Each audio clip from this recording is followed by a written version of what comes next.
ఇవాళ ఎగ్జిబిటర్లు, డిస్ట్రిబ్యూటర్లతో నిర్మాతలు సమావేశం కానున్నారు. ఈ మధ్యాహ్నం 3 గంటలకు తెలుగు ఫిలిం ఛాంబర్లో భేటీ కానున్నారు. ఈ అత్యవసర సమావేశంలో సింగిల్ స్క్రీన్ థియేటర్ల యజమానులు పర్సంటేజ్ విధానంపై చర్చించనున్నారు. అనంతరం భవిష్యత్తు కార్యాచరణ, పర్సంటేజ్ విధానంపై కీలక ప్రకటన వెలువడే అవకాశం ఉంది.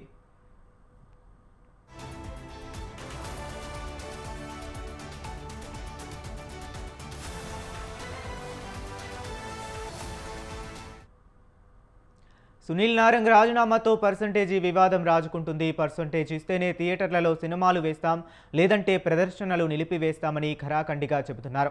ఎగ్జిబిటర్లు అంతా ఒక్కతాటిపైకి రావడంతో టాలీవుడ్లో తీవ్ర సంచలనంగా మారింది. ఇక సమావేశానికి తెలంగాణ నలుమూలల నుంచి భారీ ఎత్తున ఎగ్జిబిటర్లు ఫిలిం ఛాంబర్కు చేరుకుంటున్నారు.